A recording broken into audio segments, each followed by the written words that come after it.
ایک آیت کا کنٹینیویشن دوسری آیت میں ملتا ہی نہیں. ایک آیت میں ایک بات، دوسری آیت میں دوسری بات، تیسری آیت میں تیسری بات. خدا کی قسم یہ نہ سمجھنا کہ میں معاذ اللہ میری زبان جل جائے میں قرآن پر اعتراض کر رہی ہوں. میرا اعتراض نہیں، میں ایک منزل کی طرف جانا چاہ رہی ہوں. بات تو یہ ہے کہ ایک آیت اپنی جگہ مکمل ہے لیکن دوسرے سے کنیکٹڈ نہیں. کنٹینیویشن تیسری لائن میں نہیں آتا. اے محمد ہم نے آپ کو کوثر دیا، بس آپ نماز پڑھتے رہو اور قربانیاں دیتے رہو. کوثر کے ملنے سے نماز کے پڑھنے یا قربانیاں دینے کا کیا تعلق ہے؟ بے شک ہے محمد آپ کا دشمن بے اولاد رہے گا، بے نام و نمود رہے گا. یہ کنیکشن کیا ہے؟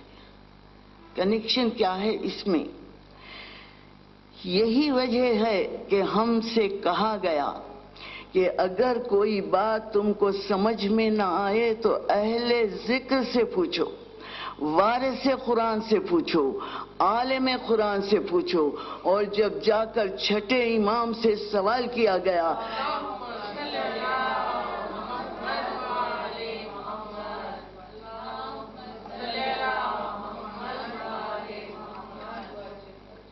چھٹے امام سے سوال کیا گیا کہ یا امام بتلائیے کہ یہ سورے کے معنی کیا ہیں، تو امام نے ایک آسان جواب دیا.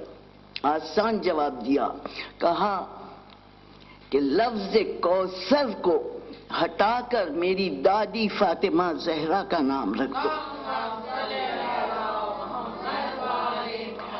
کوثر سے مراد میری دادی فاطمہ زہرا ہے. میری دادی فاطمہ زہرا ہے. عالم کتاب وارث کتاب نے اس مشکل کو حل کر دیا.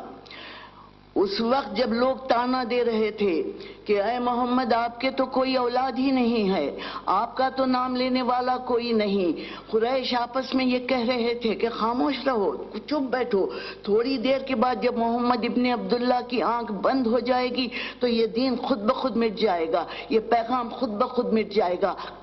ابھی کیوں فکر کر رہے ہو؟ تو دل محمد نے فریاد کی ہوگی کہ پالنے والے پروردگار کیا واقعی میں بے نام و نسل رہ جاؤں گا، بے نام و نمود رہ جاؤں گا؟ تو تحفے کے طور پر سورہ کوثر دیا گیا. انا اعطیناک الکوثر. اے حبیب ہم نے آپ کو کوثر عطا کیا، ہم نے آپ کو فاطمہ زہرا دے دی. آپ کے آغوش میں نور فاطمہ زہرا جگمگایا. بس اب آپ کا کام یہ ہے کہ آپ نماز پڑھتے رہو، نماز جاری رہے گی، قربانیاں جاری رہیں گی. کون کون سی قربانیوں کا تذکرہ ہو رہا ہے میں نہیں بتلا سکتی، لیکن اسی سورے نے آگے بڑھ کر کہا کہ اے رسول تیرا نام قیامت تک باقی رہے گا. اولاد علی و فاطمہ اٹھے گی اور اس طرح سے دین حق محفوظ رہ جائے گا، پیغام حق محفوظ رہ جائے گا. تو یہ ہے ایک معجزہ خطابت کی شکل میں، پوئٹری کے فارم میں ہے لیکن بہرحال خطابت ہے. یا اللہ کی خطابت کہہ لیجئے یا رسول کی خطابت کہہ لیجئے. بہرحال میں نے ذکر کو چھیڑا تھا یہ کہہ کر کہ لسان، جہاد باللسان کیا ہوتا ہے. جہاد باللسان کیا ہوتا ہے؟ تو جہاد باللسان میں ایک سورہ کوثر اتنے اہم قصیدوں کے مقابلے میں رکھ دیا گیا ہے. تو یہ جہاد باللسان ہو رہا ہے. ایک اور جہاد کا تذکرہ ملتا ہے قرآن میں، وہ ہے جہاد بالنفس. انسان قدم قدم پر اپنے نفس کے ساتھ جہاد کرتا ہے. جہاد کرنے کے لیے کسی اور کو مد مقابل لانے کی ضرورت نہیں. جہاد کریں گے تو ہم اپنے آپ سے جہاد کریں گے، اپنے نفس سے جہاد کریں گے. اور اپنے نفس سے جہاد کرنے کا مطلب یہ ہے کہ ہم ہر نہی عن المنکر کو چھوڑتے ہوئے ہر امر بالمعروف کی طرف آگے بڑھتے جائیں. یہی ہمارا جہاد بالنفس ہے. آرام دہ بستر کو چھوڑ کر صبح کے وقت اٹھ کر نماز کا ادا کرنا جہاد بالنفس ہے۔ اچھے اچھے کھانوں کو فریج میں دیکھتے ہوئے اپنا ہاتھ اس رزق سے روک لینا جہاد بالنفس ہے۔ اپنی محنت کی کمائی کو دوسروں میں حاجت مندوں میں تقسیم کر دینا جہاد بالنفس ہے۔ تو اس طریقے سے جہاد بالنفس ہوتا رہا، جہاد بالنفس ہوتا رہا، لیکن خود اس وقت ذکر جہاد پر نہیں بلکہ ذکر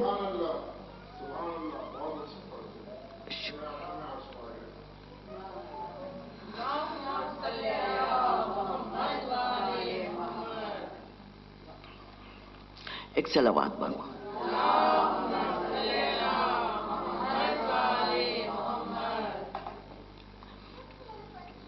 تو جب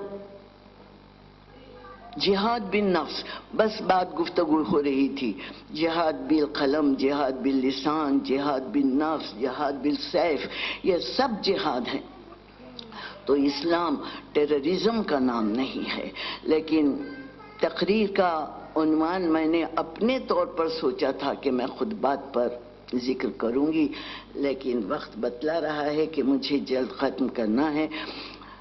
تو خطبات میں چونکہ اپنی محفل ہے، اس لیے میں نے 3 خطبات کا ذکر کرنا مناسب سمجھا ہے۔ ایک سرور کائنات کا خطبہ میدان غدیر میں، ایک خطبہ شہزادی عالمیان دربار ابو بکر میں، اور ایک خطبہ جناب زینب دربار یزید میں۔ اس سے پہلے ایک بات کہے بغیر نہیں رہ سکتی کہ خطبے ہیں لسان اللہ کے، مولا کائنات امیر المومنین علیہ السلام کے خطبے،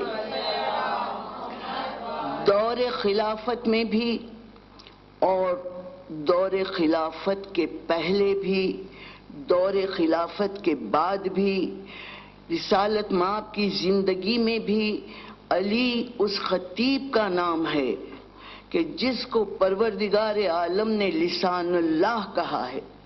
اور جب لسان اللہ کے زبان سے خطبے نکلے تو علم کے وہ دریا بہائے گئے کہ نہج البلاغہ کو پڑھنے والے اس بات کا اعتراف کرتے ہیں کہ انداز بیان، میٹیریل جو دیا گیا ہے، یہ سب کا سب اتنا مماثل ہے قرآن کی آیتوں کے کہ شک ہوتا ہے کہ ان دونوں کا آتھر ایک ہی ہے۔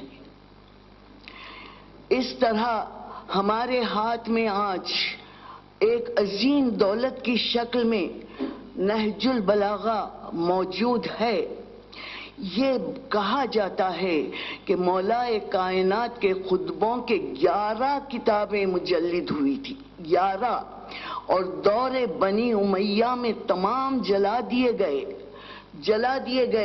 آج اگر وہ 11 جلدیں ہمارے ہاتھ میں ہوتی تو انسانیت کی ترقی کی ضامن ہو جاتی، لیکن جلا دیے گئے۔ مولا کائنات کی شہادت کے 200 سال بعد سید رضی نے جب ان خطبوں کو جمع کرنا شروع کیا تو تقریباً 400 خطبے مولا کائنات کے جمع کیے گئے۔ کچھ رسائل یعنی ایسے خطوط جو مولا کائنات نے اپنے دور میں گورنرز کو لکھ کر بھیجے تھے یا اپنے دوستوں کو لکھ کر بھیجے تھے، ان کو جمع کیا گیا۔